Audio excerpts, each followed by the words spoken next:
Hey everyone, welcome to reading class for today. We're just about at the end of our Giver book, which is one of the reasons why I'm going to have your parents drop by school starting this Friday up until Monday next week when we'll start our new book to pick up your new book, okay? So remind your parents, many of them are coming for your younger brothers and sisters to pick up learning packets, anyways.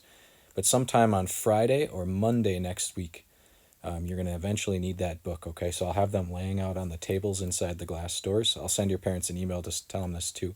You'll be picking up our last book, which will be Maniac McGee, that we'll read to finish off the end of the year, okay? So we're almost to the end of this book. Hopefully it's getting kind of exciting for you. Let's start by looking up our vocab word emphatically, okay? Emphatically, if you've got the black book, is on page 157. In the white book, it's on 197, so come join us. Okay, hopefully you're still being faithful and looking up these words. Please do be. Last paragraph on 157 in the black book, it says, Jonas shook his head emphatically. No, giver, he said, I want you to keep that, to have with you when I'm gone. So notice the giver wanted to give Jonas the memory of music, something Jonas had no idea about. Can you imagine a life without music? But that's another thing this community never gave to its people. They thought, it was music often is filled with feelings like love and care for other people and those kind of things, and they didn't want their people to have those memories or those things. So music was taken away.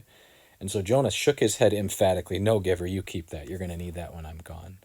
And so emphatically means, how did he shake his head? With energy would be one way, right? He's shaking it really hard or forcefully. Right, would be another good definition for that. Okay. Let's head to 159. If you've got the white book, it's on 199. Third paragraph from the bottom. This is a word we actually had earlier in the book too. Evan pointed that out to me, though we're actually doing this word twice. I won't put it twice on Quizlet, but here's a word we've had already. But let's look it up again. Last sentence on the third to last paragraph. His parents would be irritated but not alarmed. They would think him inconsiderate and they would plan to chastise him later. So this is the part of the book where Jonas was talking about after he's escaped, and we'll talk more about that plan too in the questions. His parents at first would just be angry and they would plan to chastise him later. Remember, chastise, we had that earlier this book, that they would punish him later, right? Or give discipline to him. Okay, and then solace, 161, or if you're in the white book, page 201. Solace. Third paragraph from the top. I'm just going to read the whole beginning of the paragraph. It says, the giver on his return would find the community in a state of confusion and panic, confronted by a situation which they had never faced before, and having no memories from which to find either solace or wisdom, they would not know what to do and would seek his advice. So this is the part where the giver is explaining why he's going to remain behind as part of this plan, because once Jonas goes and the memories are back to the people, they're not going to know how to react to all these new feelings and thoughts and emotions, right? And so they would need someone to give them solace. What would that mean? What would the giver do? He would give them comfort, right? So solace literally means comfort. He's going to comfort them. God gives us solace from our sufferings and pain. He comforts us with his truths and his blessings, right? So that's a good word to use for our Christian faith too. So let's talk about what's going on. The book's getting exciting. I hope if you haven't finished reading yet, you're probably kind of looking forward to finding out how this ends, right? And if you couldn't help but read ahead, I don't blame you. Number one, how did Jonas react to finding out the truth behind what a release was? What did the giver do to help him? So after he saw that video of what his dad actually did to that baby, he was like beyond comforting, right? He was just angry, sad, couldn't be comforted at all, right? And so what did the giver do to help him? The giver let him stay overnight at his place because he just couldn't even go home and face his dad. He was so upset, right? And the giver, reminded him that we could maybe do something about this, right? So that was a shocking thing to him. What did Jonas realize his dad had been doing to him for a long time? His dad had been lying to him. Remember when Jonas would ask about release and what was it all about? Dad, made it seem like this really comforting thing, and we comfort the babies and then we give them away to elsewhere. And that's not at all what happened, right? You saw what happened. The dad gave the baby a shot and killed it and then pretty much dumped it in the trash. What an awful thing. And that's just, of course, Jonas is upset by that.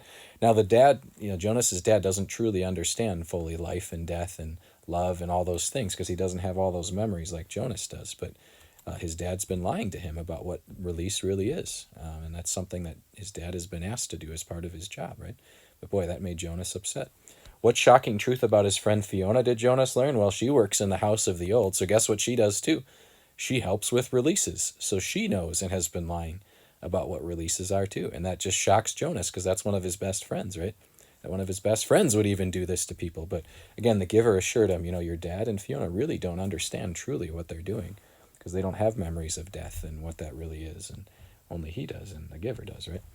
What plan did the giver partially reveal? Well, they have this plan now, the giver and Jonas, right? That he's going to escape. And on that earlier part of the chapter, they didn't give all the details yet, but Jonas is going to escape. And if he does, then all the memories will go back to the people. That's the way the giver and Jonas are convinced things need to be. We need to give people back their memories again because life without them just isn't really life at all. Why would the giver have to stay behind though? Jonas begged him, right? Come on, giver, come with me, right? He likes the giver. That's just probably his best friend now, right? And they love each other and care about one another. But the giver is going to have to stay behind. Why? Well, the community is going to be in just an awful condition, right? All of a sudden, they've got all these memories and feelings back.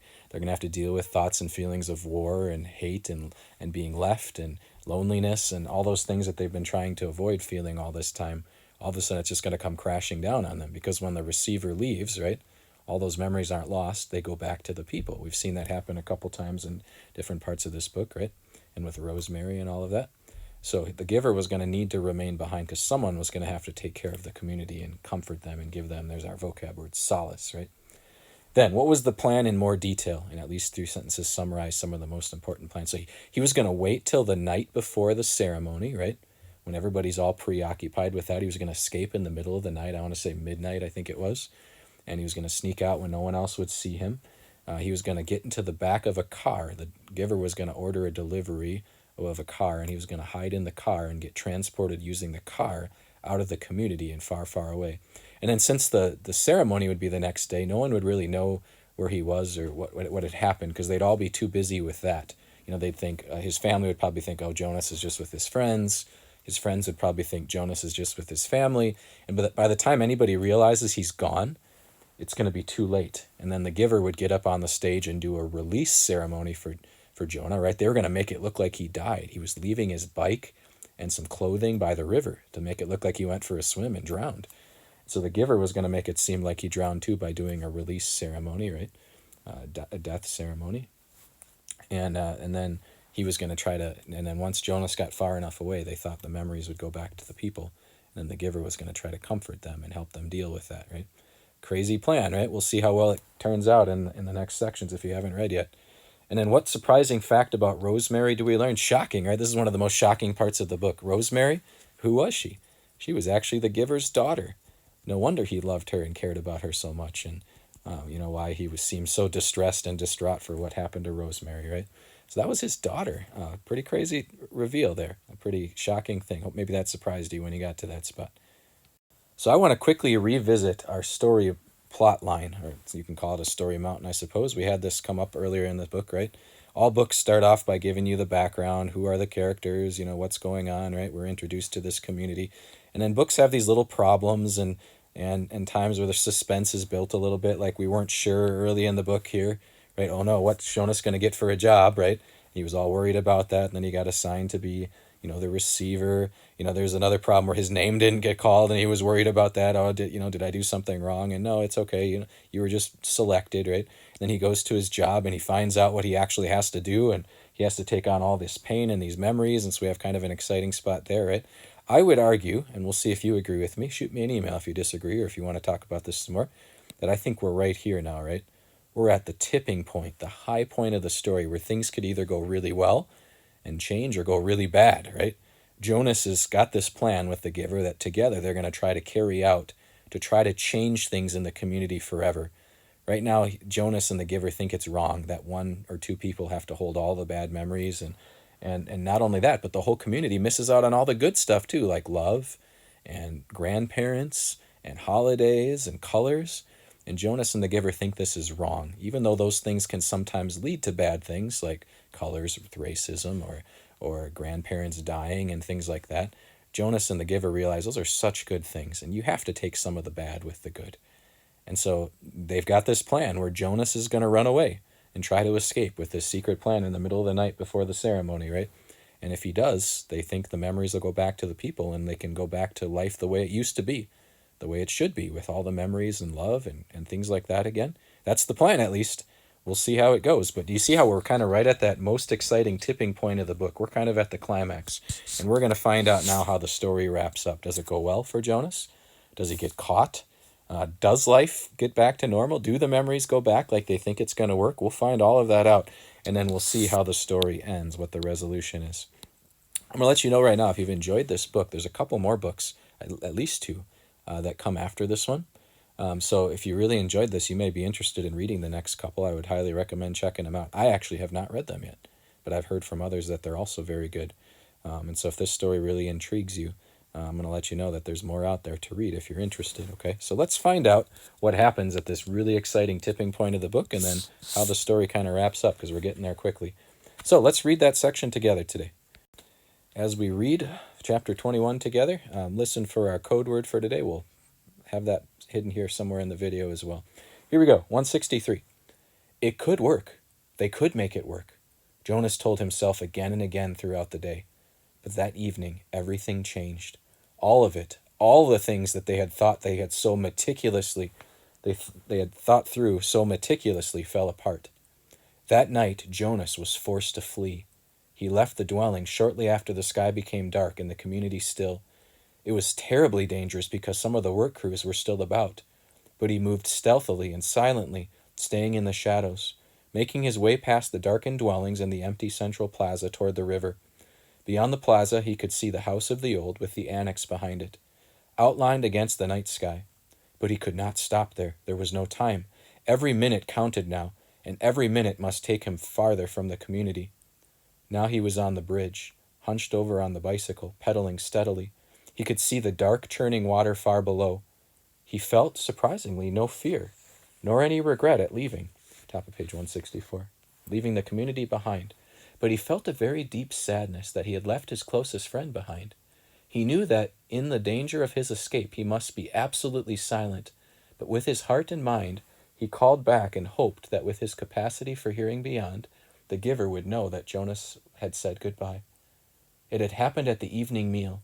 The family unit was eating together as always, Lily chattering away, mother and father making their customary comments, and lies now, Jonas knew, about the day. Nearby, Gabriel played happily on the floor, babbling his baby talk. Here's my baby talk. Blah, blah, blah, blah, blah, blah, right? Probably something like that. It's kind of cute, right? Looking with glee now and then toward Jonas, obviously delighted to have him back after the unexpected night away from the dwelling. Father glanced down toward the toddler. Enjoy it, little guy, he said. This is your last night as a visitor. What do you mean? Jonas asked him. Father sighed with disappointment. Well, you know, he wasn't here when you got home this morning because we had him stay overnight at the nurturing center. It seemed like a good opportunity, with you gone, to give it a try. He'd been sleeping so soundly. Didn't it go well? Mother asked sympathetically. Father gave a rueful laugh. Ha, that's an understatement. It was a disaster. He cried all night, apparently. The night crew couldn't handle it. They were really frazzled by the time I got to work. Gabe, you naughty thing, Lily said with a scolding little cluck toward the grinning toddler on the floor. So, Father went on, we obviously had to make the decision. Even I voted for Gabriel's release when we had the meeting this afternoon. Oh, there's the shocking news, right? Do you see why Jonas had to leave even earlier than they planned? Remember, their plan was for him to wait till the middle of the night to leave. But when he heard that the plan was to release Gabriel, right, this baby that he cares so much about, he decides he needs to go now. You'll see why. Jonas put down his fork and stared at his father. Release? He asked. Father nodded. We certainly gave it our best try, didn't we? Yes, we did, Mother agreed emphatically. Lily nodded in agreement, too. Jonas worked at keeping his voice absolutely calm. When? He asked. When will he be released? First thing tomorrow morning. We have to start our preparations for the naming ceremony, so we thought we'd get this taken care of right away. It's bye-bye to you, Gabe in the morning, Father had said in his sweet sing-song voice. Jonas reached the opposite side of the river, stopped briefly, and looked back. The community where his entire life had been lived lay behind him now, sleeping. At dawn, the orderly, disciplined life he had always known would continue again without him. The life where nothing was ever unexpected or inconvenient or unusual. The life without color, pain, or past. He pushed firmly again at the pedal with his foot and continued riding along the road. It was not safe to spend time looking back. He thought of the rules he had broken so far, enough that if he were caught now, he would be condemned. First, he had left the dwelling at night, a major transgression.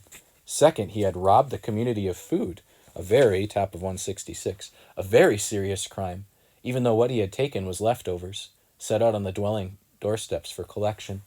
Third, he had stolen his father's bicycle. Remember, they were going to take a car, but since he had to leave early to save Gabe, right, he took a bicycle instead. He had hesitated for a moment, standing beside the bike port in the darkness, not wanting anything of his father's, and uncertain as well whether he could comfortably ride the larger bike, when he was so accustomed to his own. But it was necessary because it had the child's seat attached to the back, and he had taken Gabriel too. So he didn't take his own bike because his dad's bike had a special child seat attached to it. So that's why. He could feel the little head nudge in his back, bouncing gently against him as he rode. Gabriel was sleeping soundly, strapped into the seat. Before he had left the dwelling, he had laid his hands firmly on Gabe's back and transmitted to him the most soothing memory he could, a slow-swinging hammock under palm trees on an island someplace. At evening, with the rhythmic sound of languid water lapping hypnotically against a beach nearby. As the memory seeped from him into the new child, he could feel Gabe's sleep ease and deepen. There had been no stir at all when Jonas lifted him from the crib and placed him gently into the molded seat.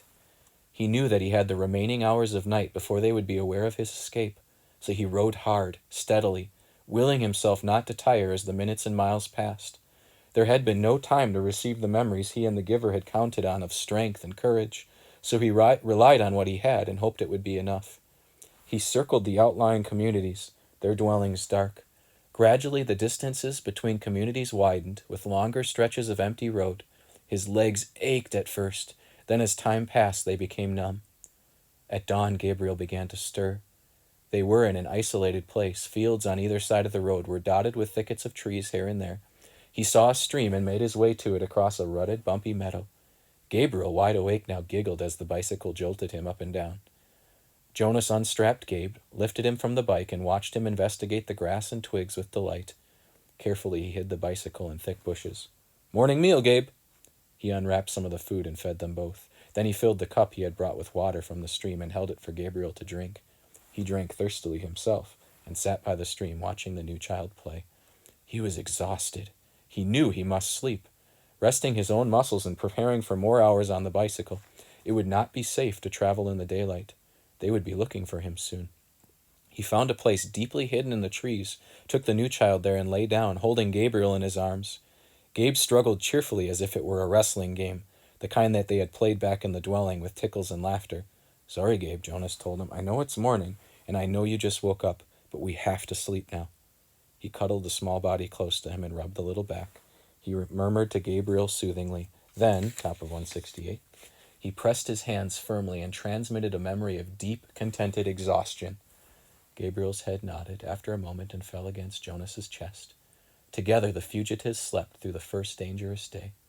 The most terrifying things were the plains. By now, days had passed. Jonas no longer knew how many. The journey had become automatic. The sleep by day, hidden in underbrush and trees, the finding of water, the careful division of scraps of food, augmented by what he could find in the fields, and the endless miles on the bicycle by night. His leg muscles were taut now. They ached when he settled himself to sleep, but they were stronger, and he stopped now less often to rest. Sometimes he paused and lifted Gabriel down for a brief bit of exercise, running down the road or through a field together in the dark. But always when he returned, strapped the uncomplaining toddler into the seat again, and remounted, his legs were ready. So he had enough strength of his own and had not needed what the giver had provided, had there been time. But when the planes came, he wished that he could have received the courage. He knew they were search planes. They flew so low that they woke him with the noise of their engines, and sometimes looking out and fearfully from the hiding places, he could almost see the faces of the searchers. He knew that they could not see color, and that their flesh, as well as Gabriel's, light golden curls would be no more than smears of gray against the colorless foliage. But he remembered from his science and technology studies at school that the search planes used heat-seeking devices, which could identify body warmth and would home in on two humans huddled in shrubbery. So they have these special planes that can sense body heat, like heat vision, right? And so watch what Jonas does to keep away from them. So as always, when he heard the aircraft sound, he reached to Gabriel and transmitted memories of snow, keeping some for himself. Together they became cold, and when the planes were gone, they would shiver, holding each other until sleep came again. Pretty brilliant, isn't it? Sometimes, urging the memories into Gabriel, Jonas felt that there were more shallow, a little weaker than they had been. It was what he had hoped and what he and the giver had planned. So notice his memories are starting to leave him. He's trying to give memories to Gabe, and he's realizing these memories aren't even as strong to him, not even the ones he hasn't given away yet. It's working, right? The memories are starting to fade from him and go back to the people. Let's see. It was what he had hoped and what he and the giver had planned, that as he moved away from the community, he would shed the memories and leave them behind for the people. But now, when he needed them, when the planes came, he tried hard to cling to what he still had of cold and to use it for the survival. Usually the aircraft came by day when they were hiding, but he was alert at night too, on the road, always listening intently for the sound of engines. Even Gabriel listened and would call out, "Plane! Plane!" sometimes before Jonas had heard the terrifying noise. When the aircraft searchers came, and as they did occasionally during the night as they rode, Jonas sped to the nearest tree or bush, dropped to the ground, and made himself and Gabriel cold. But it was sometimes a frighteningly close call. As he pedaled through the nights, through isolated landscapes now, with the communities far behind, and no sign of human habitation around him or ahead. By the way, I'm going to pause right here and give you the code word today. It's cold, because Jonas was using cold memories to help save him and Gabe from being noticed by the planes with the heat-seeking cameras, right? So we'll go with the word cold today as our code word. Thanks for listening today. He was, top of 170, constantly vigilant, looking for the nearest hiding place should the sound of engines come. But the frequency of the planes diminished. They came less often and flew, when they did come, less slowly, as if the search had become haphazard and no longer hopeful. Finally, there was an entire day and night when they did not come at all. So you can see Jonas has been biking for many, many days, and at first they were sending lots of planes to try to find him, but you can tell they're giving up hope or maybe thinking he's dead or gone because the planes are coming less often. So we'll see. As Jonas continues to go away with Gabe here, what happens? If the memories do all go back to the people, and if Jonas is successful in getting away or not. So as you can see, we're still kind of in the climax of the story. We're like, oh boy, how's this going to go? And then we'll see the resolution. In fact, you guys will be reading the last 2 chapters of the book today, so you'll get to find out about how it ends. I think you'll find the ending kind of interesting, maybe even surprising. Some of you may even say, what, that's it? But I really think it's a brilliant ending that really leaves a lot open as far as what you think happened. And I think it'll make more sense to you once you read it. Okay, so if it doesn't make a lot of sense, don't worry. We'll talk about it in the next class's video. But it's definitely an interesting ending, and I'll be honest, I didn't like it at first, but the more I think about it, the more interesting and open it is to where there's a lot of possibilities for what happens at the end. So that'll make some sense after you read it. Just be aware it might not make a lot of sense at first. And I'll explain some possibilities of the ending once we talk in our video tomorrow, okay? So enjoy the end of the book. It's a fun book to read and a fun book to see the end of. And we'll talk about what the ending might mean next time. Enjoy.